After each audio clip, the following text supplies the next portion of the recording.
Hello friends, इस video में हम लोग डिस्कस करने वाले हैं 7 जुलाई 2019 का ये सीटेट का जो एग्ज़ाम है। इसमें जो पर्यावरण से संबंधित जो 30 क्वेश्चन आते हैं तो उनको देखेंगे। तो जो पर्यावरण होता है वो सिर्फ जो प्राइमरी लेवल होता है उसमें पूछा जाता है। तो इसके जो क्वेश्चन हैं उनको देखेंगे।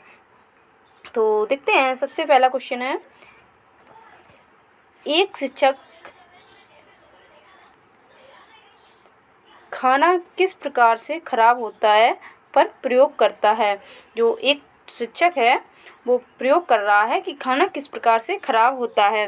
तो शिक्षक बच्चों के समूह बनाकर उनको प्रयोग से संबंधित सामग्री देता है।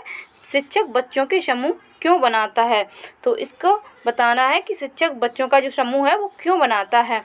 ए ऑप्शन है, शिक्षक सहपाठी अधिगम का समर्थन करता है। बी नंबर है, शिक्षक बच्चों की सामाजिक अंतःक्रिया में सुधार करता है।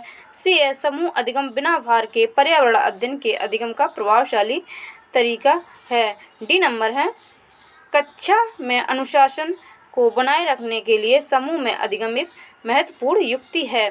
तो इसमें 4 कूट दिए हैं, तो एक जो ऑप्शन है वो सिलेक्ट करके बताना है। ए नंबर है, बी और डी, दूसरा है ए और बी, तीसरा है सी और डी, चौथा है ए और सी। तो इसका सही आंसर बताना है।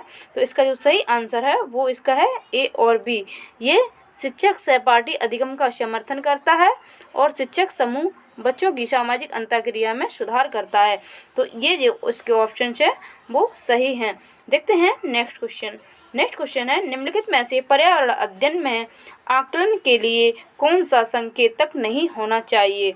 तो इनमें से बताना है कौन सा संकेतक नहीं होना चाहिए पर्यावरण अध्ययन में आकलन के लिए।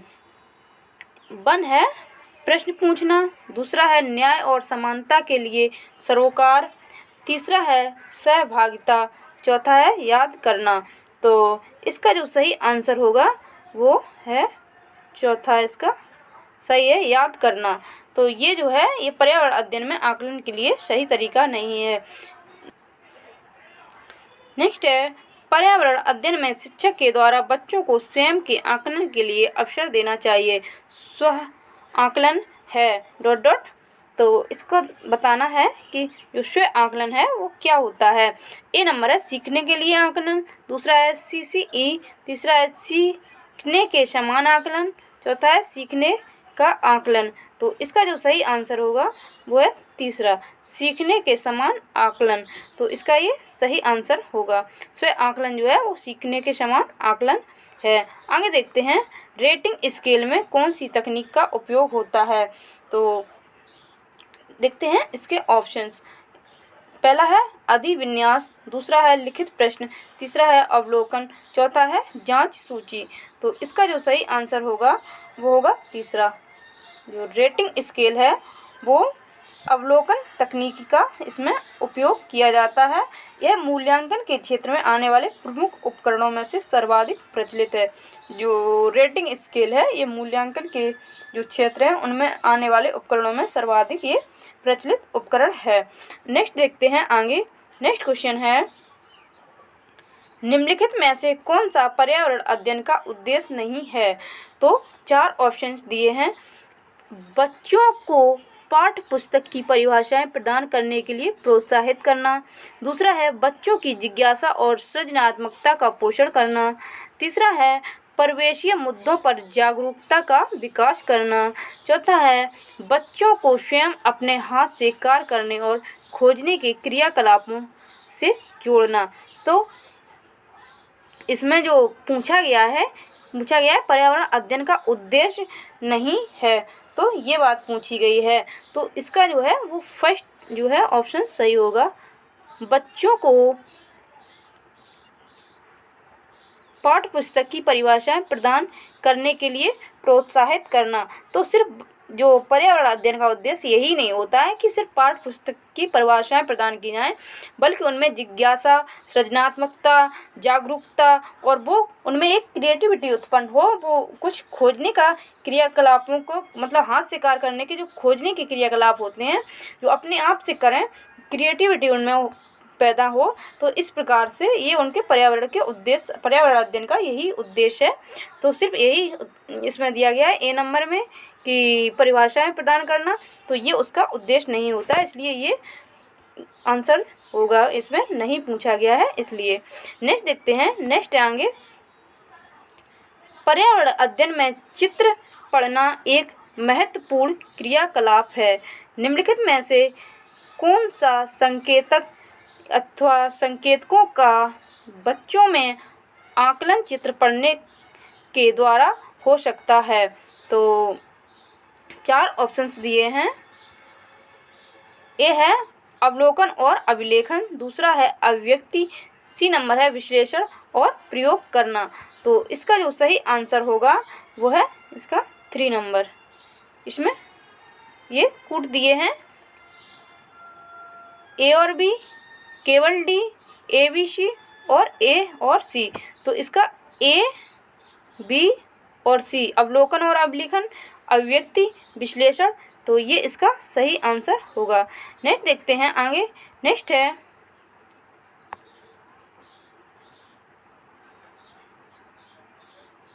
झूम खेती में अपनाई जाने वाली पद्धति के विषय में नीचे दिए गए कथनों पर विचार कीजिए। तो ए नंबर दिया है, एक फसल प्राप्त करने या कटने के बाद जमीन को कुछ साल के तक ऐसे ही छोड़ देते हैं। नेक्स्ट है, इस जगह जो बांस या खरपतवार उग आता है उसे उखाड़कर जला दिया जाता है।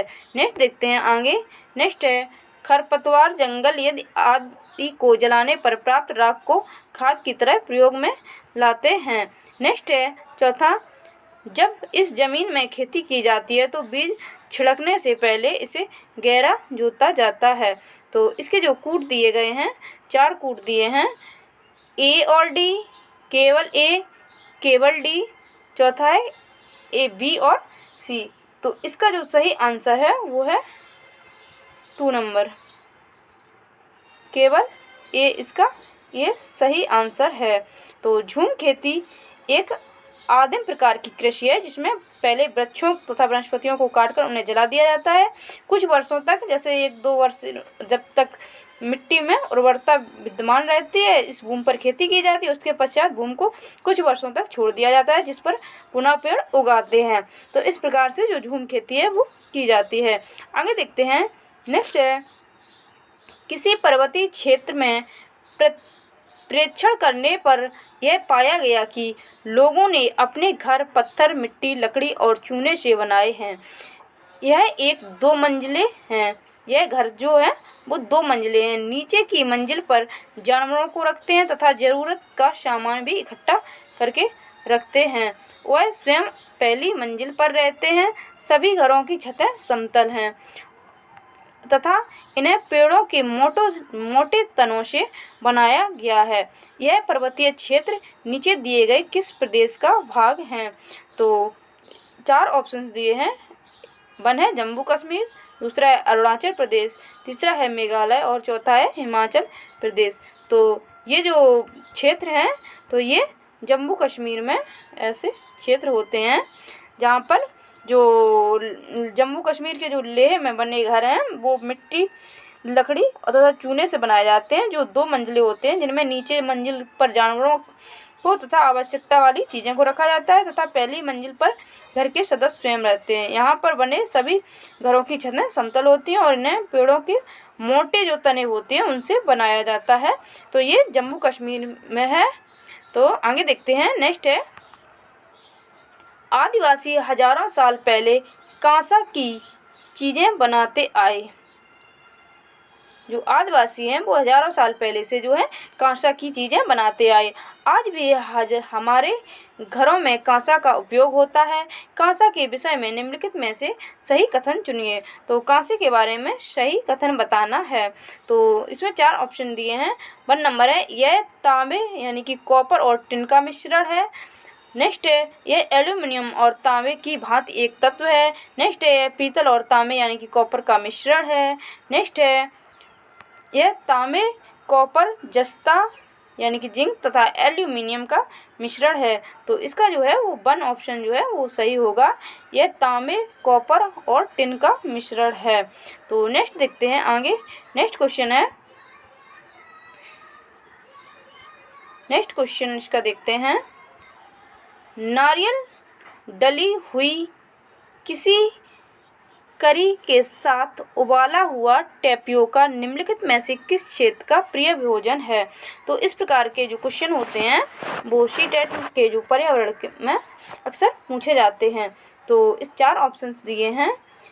इन 1 नंबर है तमिलनाडु, दूसरा है केरल, तीसरा है पश्चिम बंगाल और बिहार। तो इसका जो सही आंसर होगा वो इसका दूसरा आंसर सही है जी, केरल। जो नारियल की डली हुई किसी भी करी के साथ उबाला हुआ टेपियोका केरल क्षेत्र का जो है वो प्रिय भोजन है। नेक्स्ट देखते हैं आगे। नेक्स्ट क्वेश्चन है। आमतौर पर यह माना जाता है कि रात में जागने वाले जानवर हर चीज़ को जिस रंग में देखते हैं वे रंग हैं।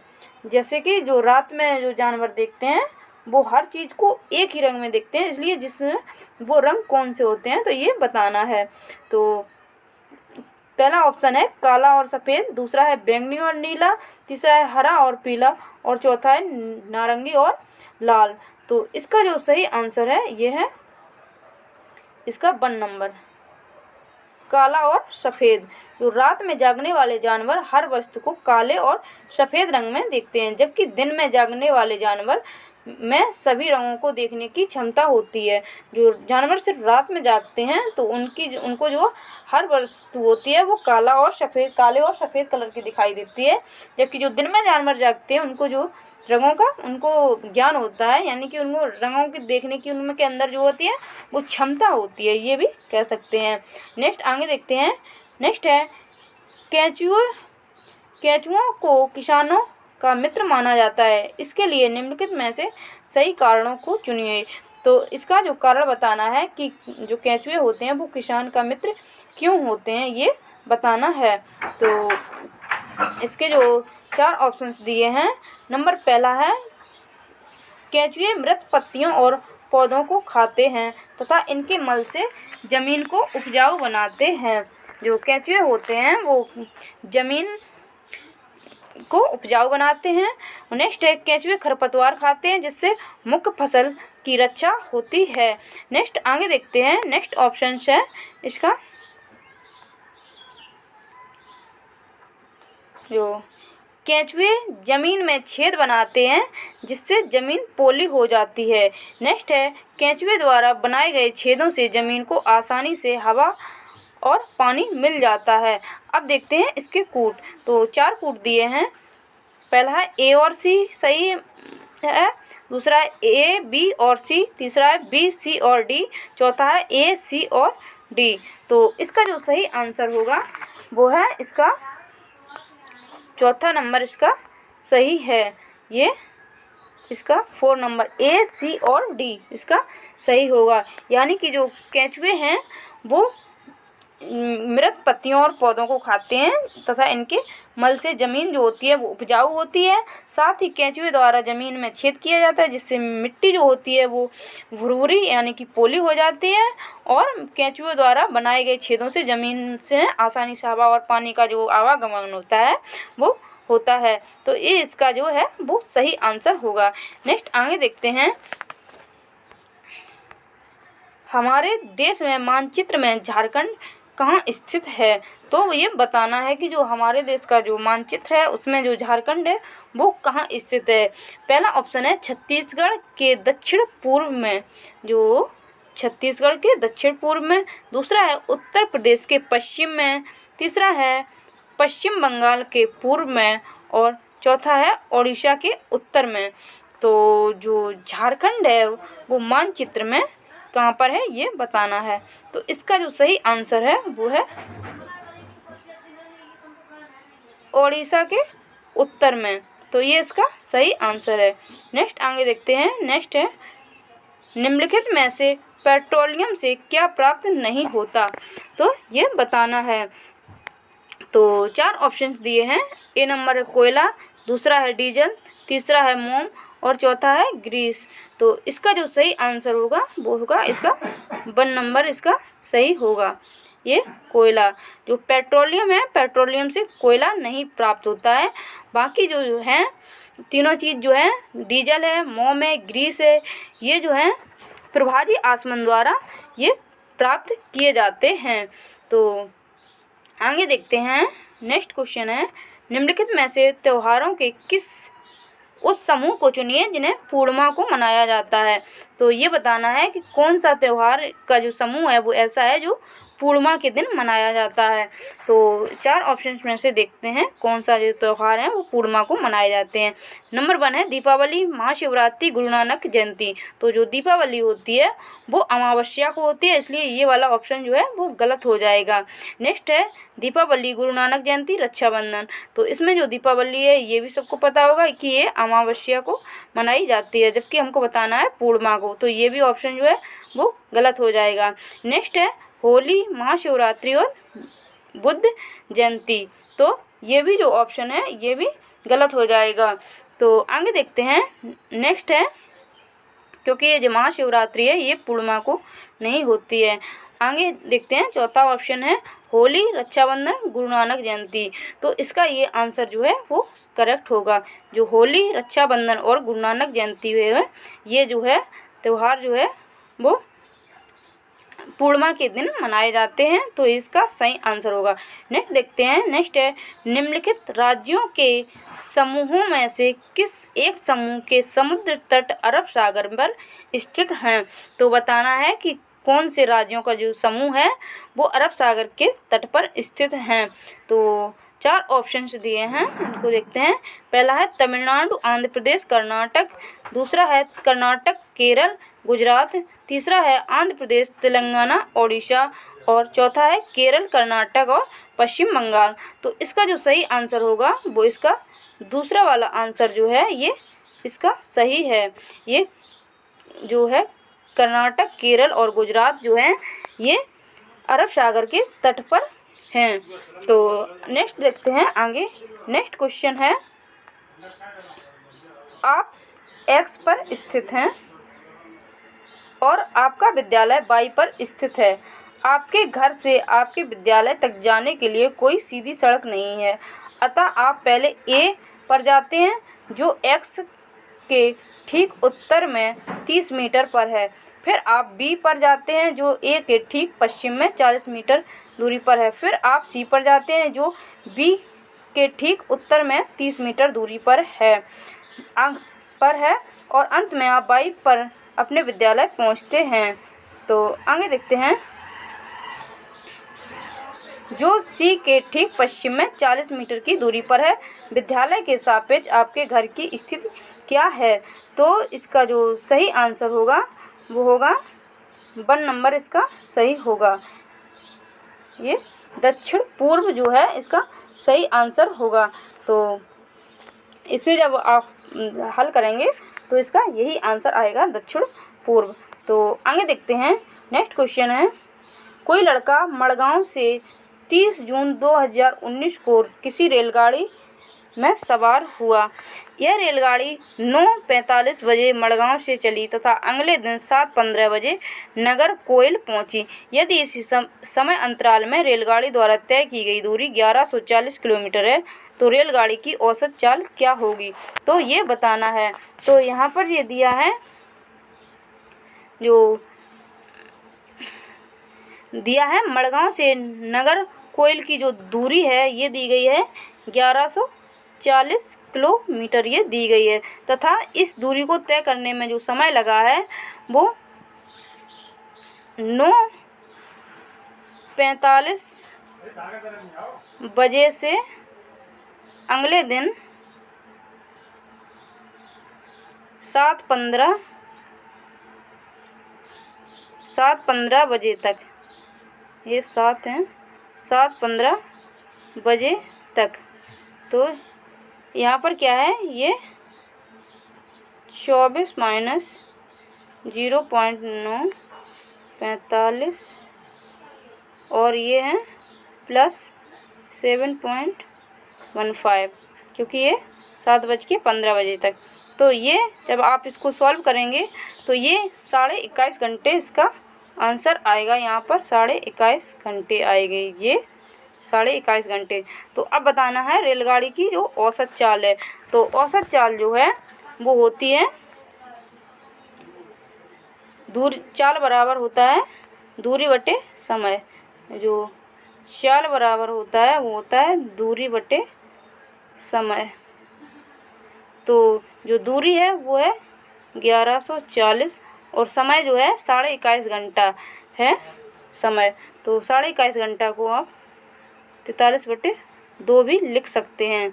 तो ये 1140 गुणा 2/43 बराबर 53.02 किलोमीटर प्रति घंटा, ये इसका आंसर है। तो इसका जो ऑप्शन है वो 3 नंबर ऑप्शन इसका मैच करेगा। ये बाकी के ऑप्शंस में ये नहीं मिलेगा। तो 53.02 आ रहा है। तो यहाँ पर 53 किलोमीटर प्रति घंटा इसका आंसर हो जाएगा। नेक्स्ट देखते हैं आगे। नेक्स्ट क्वेश्चन है, हमारे देश के एक जंगल में उस जंगल के लोगों यानी कि आदिवासियों को खेती के लिए जमीन ग्राम सभा पंचायत द्वारा एक विशेष मात्रक यानी कि यूनिट और इकाई में, जिसे टिन कहते हैं, आवंटित की जाती है। टिन क्या है तो ये बताना है। तो 4 ऑप्शंस दिए हैं। यह भूमि का मात्रक है जिसकी अभिकल्पना विशेष रूप से जंगलों में रहने वाले किसानों के लिए की गई है। नेक्स्ट देखते हैं आगे। नेक्स्ट है, वह भूमि जिसकी विमाएँ 100 मीटर गुणा 100 मीटर हैं। नेक्स्ट है, वह भूमि जिस पर कोई किसान 1 टन बीज बोता है। नेक्स्ट है, वह भूमि जिसमें कोई किसान 1 टन बीज उत्पन्न करता है। तो इसका जो सही आंसर है वो है इसका ये 3 नंबर। वह भूमि जिस पर कोई किसान 1 टन बीज बोता है।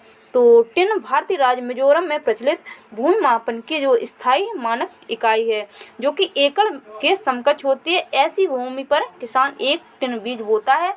यह भूमि मिजोरम राज्य में जंगल में रहने वाले लोग जो आदिवासी होते हैं को खेती के लिए ग्राम सभा द्वारा जो आवंटित की जाती है। तो ये मिजोरम में होता है। ये टिन जो होता है वो मिजोरम में ये खेती की जाती है। नेक्स्ट आगे देखते हैं। नेक्स्ट क्वेश्चन है, निम्नलिखित नीचे दिए गए शहरों में से किस एक में रेत के पहाड़, जिन्हें रेत के टीले कहा जाता है, पाए जाते हैं। तो इसमें हम ऑप्शन देखेंगे। पहला है थिम्पू, दूसरा है काबुल, तीसरा है अबू धाबी और चौथा है बर्लिन। तो इसका जो सही आंसर होगा ये है अबू धाबी। तीसरा इसका ऑप्शन सही है। अबू धाबी जो है वो संयुक्त अरब अमीरात की राजधानी है। यहाँ का दूसरा जो सर्वाधिक जनसंख्या वाला शहर है, ये जो रेत के टीले अबू धाबी शहर में पाए जाते हैं। तेज हवाओं के बहाव के कारण जो रेत एक स्थान पर जमा होकर एक टीले की आकृति का रूप ले लेता है, जिसे रेत के टीले कहते हैं। तो ये अबू धाबी में ये पाए जाते हैं। नेक्स्ट क्वेश्चन देखते हैं। नेक्स्ट है, हम सभी पुराने कुओं को देखते हैं जो अब सूख गए हैं। हमारे बुजुर्ग यह कहते हैं कि अब से लगभग 25-30 साल पहले इन कुओं में काफ़ी पानी था, परंतु अब ये पानी जो है पूरी तरह से, अब ये कुएं जो हैं पूरी तरह से सूख गए हैं। निम्नलिखित में से कुओं के सूखने के संभावित सही कारणों को चुनिए। तो बताना है जो कुएं हैं वो क्यों सूख गए हैं, तो उनके कारण को देखेंगे। तो पहला ऑप्शन है इसमें से, जिन झीलों यानी कि तालाबों में वर्षा का पानी इकट्ठा होता था अब वहाँ नहीं है। दूसरा है, पेड़ कुओं और आसपास के क्षेत्रों की जमीन अब कोल तार अथवा सीमेंट से ढक गई है। नेक्स्ट है, कुओं का कोई उपयोग नहीं करता क्योंकि हर घर में टोंटियाँ लगी हैं। नेक्स्ट है, भूमिगत पानी को खींचने के लिए कई विद्युत मोटर जो चालित पंप लग गए हैं। तो इसका जो ऑप्शन जो कूट दिए गए हैं, अब देखते हैं इनके कूट। तो इसके जो कूट दिए गए हैं, पहला है ए, बी और डी, दूसरा है ए, बी और सी, तीसरा है बी, सी और डी, चौथा है सी, डी और ए। तो इसका जो सही आंसर होगा वो है इसका 1 नंबर इसका सही है। ये ए, बी और डी जो इसका सही आंसर है। मतलब यानी कि जिन झीलों में वर्षा का पानी इकट्ठा होता था वह या तो सूख गई हैं या अब नहीं हैं, और पेड़ों, कुओं और आसपास के जो क्षेत्रों की भूमि अब कोलतार और सीमेंट से ढक गई, ये भी इसका कारण है। और जो डी नंबर कारण है कि भूमिगत पानी को खींचने के लिए जो अब कई प्रकार की मोटर यानी चालित पंप लग गए हैं, तो अब लोग कुओं का यूज इसलिए कम करते हैं और वो सूख गए हैं। तो आगे देखते हैं, नेक्स्ट क्वेश्चन है,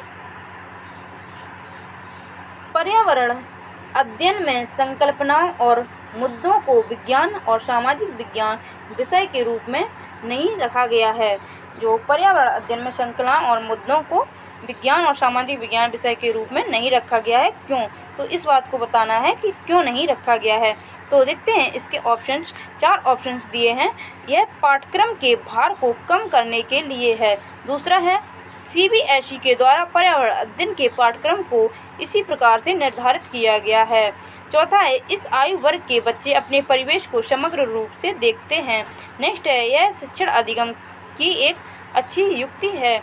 तो इसका जो सही आंसर है वो है 3 नंबर इसका सही आंसर है। इस आयु वर्ग के बच्चे अपने परिवेश को समग्र रूप से देखते हैं, ये इसका सही आंसर है। नेक्स्ट आगे देखते हैं, नेक्स्ट क्वेश्चन है, निम्नलिखित में से कक्षा फर्स्ट और सेकंड के लिए पर्यावरण अध्ययन विषय के संदर्भ में सत्य है। तो बताना है कि जो फर्स्ट और सेकंड के जो बच्चे होते हैं कक्षा के, तो पर्यावरण अध्ययन विषय के संदर्भ में उनके बारे में बताना है कि कौन सा कथन जो है वो सत्य है। पहला है कक्षा फर्स्ट और सेकंड में एक विषय के रूप में पर्यावरण अध्ययन समझने के लिए आसान नहीं है। नेक्स्ट आगे देखते हैं, नेक्स्ट है पर्यावरण अध्ययन से संबंधित मुद्दों और संबंधों का संपादन भाषा के द्वारा होता है। नेक्स्ट है पर्यावरण अध्ययन से संबंधित मुद्दों और संबंधों का संपादन भाषा और गणित के माध्यम से होता है। नेक्स्ट है कक्षा फर्स्ट और सेकंड में पर्यावरण अध्ययन को एक नए विषय के रूप में प्रस्तुत किया गया है। तो इसका जो सही आंसर है वो है इसका 3 नंबर इसका सही आंसर है। ये पर्यावरण अध्ययन से संबंधित मुद्दों और संबंधों का संपादन भाषा और गणित के माध्यम से होता है। तो यही इसका सही आंसर है। नेक्स्ट देखते हैं आगे, नेक्स्ट है 24 नंबर क्वेश्चन है ये।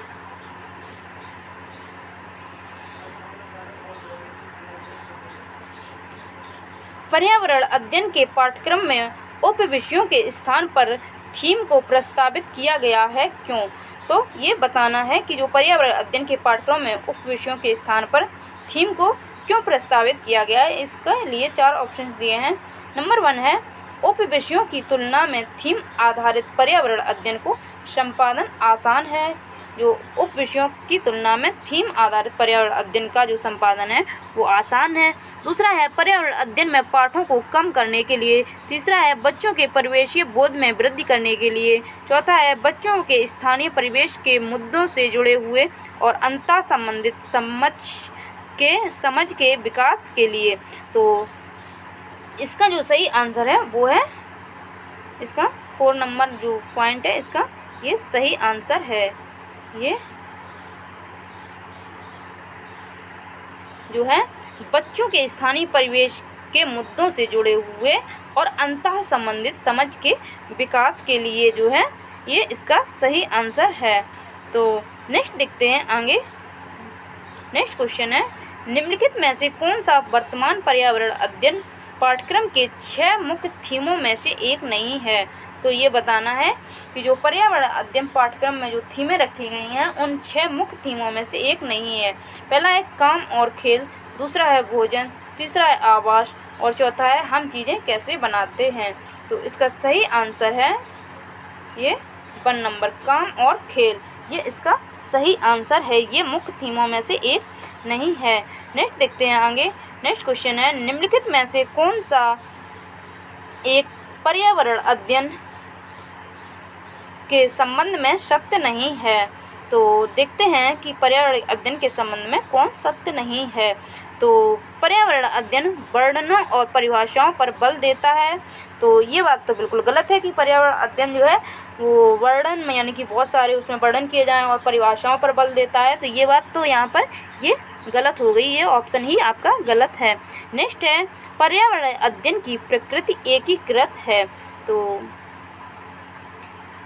जो पर्यावरण अध्ययन की जो प्रकृति है वो एकीकृत है, ये बात सही है। दूसरा है पर्यावरण अध्ययन बाल केंद्रित अध्ययन है, ये भी सही है। तीसरा है पर्यावरण अध्ययन बच्चों को अपने परिवेश को खोजने का अवसर देता है, ये भी बात बिल्कुल सही है। तो इसका जो सही आंसर होगा वो इसका 1 नंबर, ये आंसर इसका सही होगा कि मतलब ये संबंध में सत्य नहीं है। जो पर्यावरण अध्ययन वर्णनों और परिभाषाओं पर बल देता है तो ये बात सत्य नहीं है। तो यही इसका होगा सही आंसर, क्योंकि यहाँ पूछा गया है संबंध में सत्य नहीं है, तो हमें ये बताना था कि कौन सा इसमें से सत्य नहीं है। तो इसका जो सही आंसर है ये सत्य नहीं है, तो ये इसका सही होगा आंसर। नेक्स्ट आगे देखते हैं।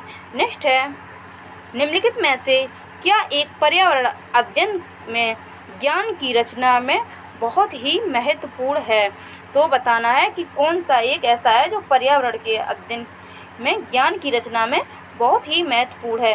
तो इसके 4 ऑप्शन दिए हैं, देखते हैं। पहला ऑप्शन है बच्चों की सक्रिय भागीदारी, तो ये बात तो सही है। दूसरा है बच्चों के ज्ञान को शिक्षकों के ज्ञान से जोड़ना। आगे देखते हैं पर्यावरण अध्ययन की कक्षा की 4 दीवारी से जो बाहर सीखना, मतलब यानी कि ये कह रहा है कि जो पर्यावरण अध्ययन को कक्षा की 4 दीवारी से बाहर सीखना, तो ये भी बात सही है। नेक्स्ट है बच्चों के स्थानीय ज्ञान को विद्यालय के ज्ञान से संबंधित करना, तो ये भी बात इसकी जो है वो सही है। अब देखते हैं कूट। पहला है केवल ए और डी, दूसरा है ए सी और डी, और तीसरा है केवल डी, और चौथा है केवल ए। तो इसका जो सही आंसर होगा वो होगा ए सी और डी, इसका ये सही आंसर होगा।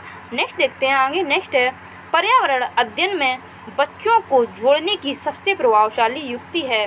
तो बताना है कि कौन सी युक्ति है जो पर्यावरण अध्ययन से बच्चों को जोड़ने का सबसे प्रभावशाली यानी कि युक्ति या तरीका है। तो इसके ऑप्शन देखते हैं। नंबर पहला है कक्षा निर्देशन, दूसरा है किस्से कहानियाँ, तीसरा है पाठ्य पुस्तक का पठन, चौथा है शिक्षक द्वारा व्याख्या। तो इसका जो सही आंसर होगा वो होगा इसका दूसरा वाला ऑप्शन, इसका सही होगा। जो बच्चे हैं बच्चों को किस्से कहानियों के द्वारा ही अच्छे से प्रभावशाली युक्ति यही हो सकती है, उनको पर्यावरण अध्ययन से जोड़ लिया जाए। नेक्स्ट देखते हैं आगे। नेक्स्ट है एक शिक्षक हमेशा क्रियाकलापों को कराने के बाद प्रश्नों और चर्चाओं का संचालन करता है। कोई एक टीचर है वो हमेशा क्रियाकलाप कराने के बाद प्रश्नों और चर्चाओं का संचालन करता है। क्रियाकलापों, प्रश्नों और चर्चाओं के संचालन का जो उद्देश्य है उसका मतलब ये पूछ रहा है क्या उद्देश्य, वो ऐसा क्यों कराता है। तो पहला है बच्चों की प्रक्रिया कौशलों का आकलन, दूसरा है बच्चों को खोजने का अवसर देना, तीसरा है बच्चों को अपनी अभिव्यक्ति का अवसर देना, नेक्स्ट है बच्चों में उनके सीखने की गति के आधार पर विभेद करना। तो 4 ऑप्शंस दिए हैं। पहला है ए, बी और सी, दूसरा है केवल डी, तीसरा है केवल सी, और चौथा है बी, सी और डी। तो इसका जो सही आंसर होगा वो इसका सही आंसर है ये ए, बी और सी, ए, बी और सी। यानी कि जो शिक्षक द्वारा हमेशा जो क्रियाकलापों को कराया जा रहा है तो उसका जो उद्देश्य है वो क्रियाकलापों को कराने के पश्चात बच्चों में सक्षम कौशलों का आकलन करना, बच्चों को खोजने के अवसर प्रदान करना तथा बच्चों को अपनी अभिव्यक्ति का अवसर प्रदान करना, ये उसका जो है मुख्य उद्देश्य है। तो आगे देखते हैं। नेक्स्ट क्वेश्चन है, नेक्स्ट है पर्यावरण अध्ययन में बच्चों को पाठ्य पुस्तकों और शिक्षकों के अलावा अन्य स्रोतों की मदद लेने के लिए प्रोत्साहित करना चाहिए, क्यों। तो इसके 4 ऑप्शन दिए हैं। पर्यावरण अध्ययन सीखने के लिए पाठ्य पुस्तकों और शिक्षक ही स्रोत नहीं हैं। तो ये बता रहा है कि जो पर्यावरण अध्ययन में बच्चों को पाठ्य पुस्तकों और शिक्षकों के अलावा अन्य स्रोतों से भी मदद लेने के लिए प्रोत्साहित करना चाहिए। तो इसके ऑप्शन दिए हैं। पर्यावरण अध्ययन सीखने के लिए पाठ्य पुस्तक और शिक्षक ही स्रोत नहीं है। दूसरा दे रहा है यह पर्यावरण अध्ययन सीखने के लिए समुदायों और माता पिता की उपस्थिति का विकास करेगा। नेक्स्ट है आगे, यह शिक्षकों को बच्चों की पृष्ठभूमि को जानने का अवसर देगा। नेक्स्ट है, यह बच्चों के सौंदर्यगत और मनोक्रियात्मक कौशल का विकास करेगा। तो इसका सही आंसर क्या होगा, इसके पहले कूट देख लेते हैं। इसके कूट हैं सी और डी, दूसरा है बी और सी, तीसरा है ए बी और सी, चौथा है बी सी और डी। तो इसका जो सही आंसर होगा वो इसका 3 नंबर पॉइंट इसका सही होगा, ए बी और सी, ए इसका सही आंसर होगा। पर्यावरण अध्ययन में बच्चों को जो पाठ्य पुस्तकों और शिक्षकों के अलावा अन्य स्रोतों से मदद लेने के लिए प्रोत्साहित करना चाहिए, क्योंकि जो पर्यावरण अध्ययन सीखने के लिए पाठ्य पुस्तक और शिक्षक ही स्रोत नहीं हैं, और भी इसके बहुत सारे स्रोत हैं। यह पर्यावरण अध्ययन सीखने के लिए समुदायों और माता पिता की जो उपस्थिति का विकास करेगा। यह शिक्षकों को बच्चों की पृष्ठभूमि को जानने का अवसर देगा। तो ये इसके मेन उद्देश्य हैं, इसीलिए इसके में जो है अन्य स्रोतों से भी इनको मदद लेनी चाहिए। तो ये था 7 जुलाई 2019 का जो पर्यावरण का जो पेपर है, जो फर्स्ट से 5th तक के लिए, यानी कि फर्स्ट प्राइमरी लेवल के लिए जो पूछा जाता है। तो इसमें हम लोगों ने जो 30 क्वेश्चन इसके आते हैं तो उनका पूरा सॉल्यूशन किया है।